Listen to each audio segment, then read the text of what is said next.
Good morning, sir, and good morning, classmates. So, I'm Kimberly Duque, and we are now on the organizational culture. So, the first question is, what is organizational culture? It is the collection of values, expectations, and practices that guide and inform the actions of all team members. So, think of it as the collection of traits that make your company what it is. And organizational culture will really affect the business from punctuality and tone to contract terms, and of course employee benefits. And for example, when the workplace culture aligns sa mga employees nila, they are more likely to feel more comfortable, supported, and values. Kasi pag if ever na yung employees nila, yung culture niya ay hindi match sa kanyang company culture, ang epekto nito ay hindi siya magiging parang hindi siya magiging productive, and magkakaroon ng and parang isipin na lang niya na ang cause nito ay magre-resign na lang siya or job burnout kasi hindi niya na-feel na yung company culture ay match sa kanyang personality or sa kanyang values. And culture is the key advantage when it comes to attracting talent and outperforming the competition. So, yung mga qualities of great organizational culture, meron dito yung alignment. It comes when the company objectives and its employees' motivations are pulling in the same direction. Ayan. Should be alignment talaga. And appreciation can take many forms of public kudos, a note of thanks, and promotion. And of course, yung trust.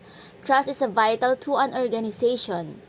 With a culture of trust, team members can express themselves and rely on others to have their back when they try to something. So we will discuss more about these key elements of organizational culture. The 5 key elements of organizational culture are equally valuing respect and results, living a servant purpose, continuously focusing on trust, validation, and growth, effectively and diligently measuring human behaviors, and using your voice as a leader for the greater good. So the first one is values. So values, you should strive to make your company values a core part of your organizational culture. Start by laying out the values that make your company what it is, and using straightforward language that all employees will easily understand. So dito yung values, kailangan it is understandable ng mga employees. Like for example, yung mga employees mo ay hindi marunong mag-English, so yung policy na ipapabasa mo sa kanila, it should be Tagalog, and depende sa kanilang knowledge. Like, di ba, for example, yung mga construction worker, yung mga policy nila doon, bago sila pumasok, kung ipapabasa mo, it should be Tagalog. And, of course, sa values, dito din yung mga support terms, for example, and yung HR policies, kung ano ba yung mga benefits programs ng organization. And your employees, partners, and customers will recognize and appreciate that your organization put its values into practice every day. For example, yung mga organizational policies nyo, nakabasa nga or nasa code of conduct, pero hindi naman pinapatupad. Like for example, merong for example, yung always wear a uniform, and then may mga employees na hindi nagsusuot ng kanilang uniform, pero yung policy is magsusuot ng uniform, and then hindi naman nila pinapractice, and wala namang nagko-call ng attention So, ibig sabihin, hindi yun magiging part ng values nila kapag yung policy nila ay hindi nila pinapractice sa kanilang organization. And you can also recognize employees for actions that exemplify your values to show that they're more than just word and incentivize employees to build the value-based culture you want to see. So, yung company's values ito yung foundation of its culture. And, kailangan yung isang organization, meron siyang values na dapat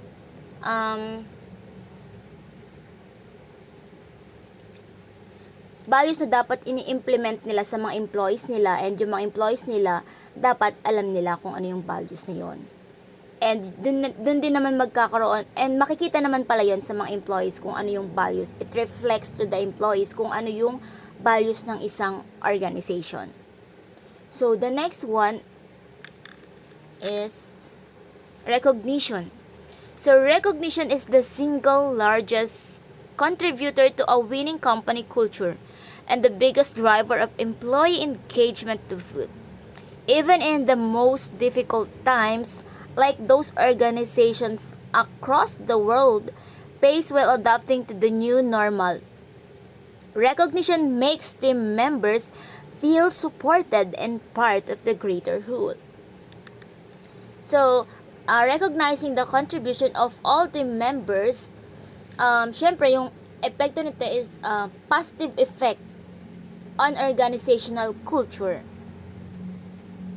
And kung lahat ng team or yung mga members ay nare-recognize sa kanilang accomplishment, and individuals start to see how they're part of the whole. Parang mapifeel nila na kung nare-recognize mo sila, napifeel nila na wow, part ako ng team, part ako ng company. I feel so valued kasi natutulungan ko yung company para ma-reach nila yung goal nila, parang ganon. So kung may isip yun ng employee and ma-recognize siya, of course, mas maganda yung benefits nito sa company culture nila and to make the company profitable. And of course, lahat naman ng empleyado, 'di ba, gusto nilang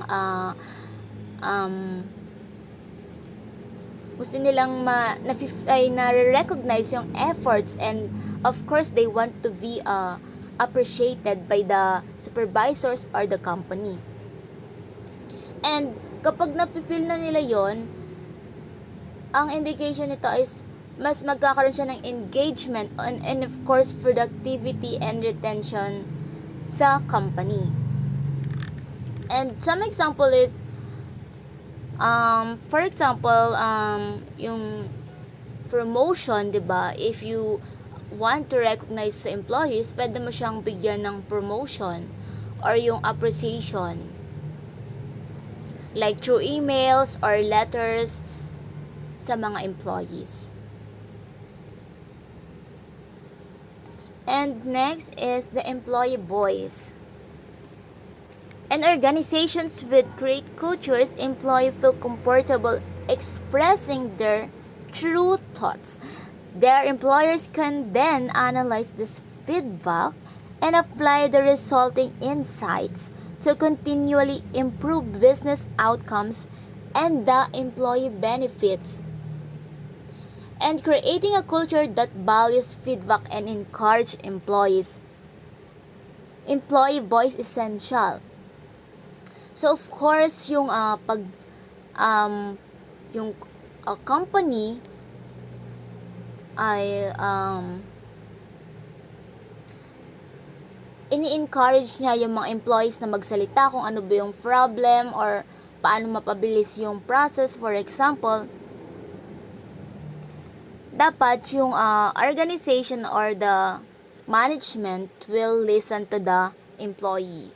Kasi at the first place, sila naman yung nakakaalam kung ano ba yung problem, 'di ba, sa work nila, kasi iba-iba naman sila ng assigned job. And ang kailangan mo dito, the management should collect feedback using the right listening tools. Like for example, yung mga surveys or yung workplace chatbots. And then they analyze the result to see what's working and what isn't in the organization. And of course, kailangan nila yung i-implement. May implementation kapag nakakuha ni sila ng feedback sa mga employee. And their employers can then analyze, and of course, the managers should ensure how to encourage and accept feedback from employers. Kailangan kung ano yung sinabi ng mga employee nila, kailangan i-accept yon ng managers or the management. And of course, they will take an action on it.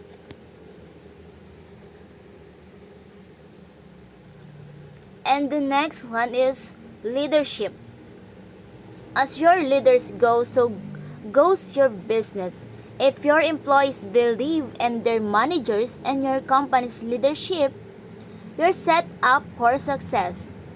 But if there's a disconnection, watch out.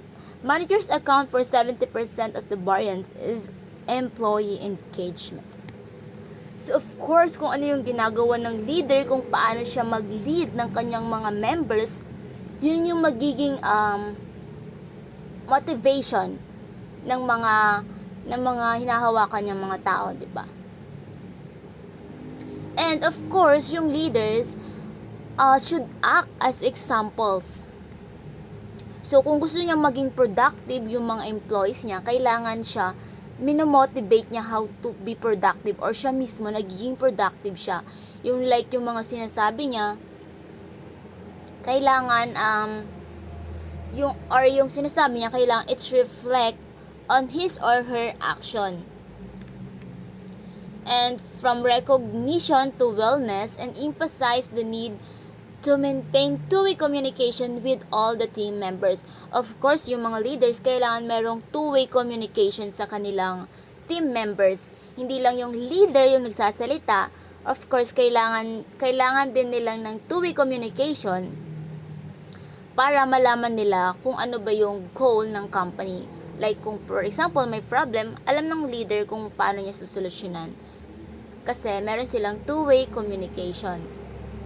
And good leadership, this is the backbone of the culture dynamics of any organization.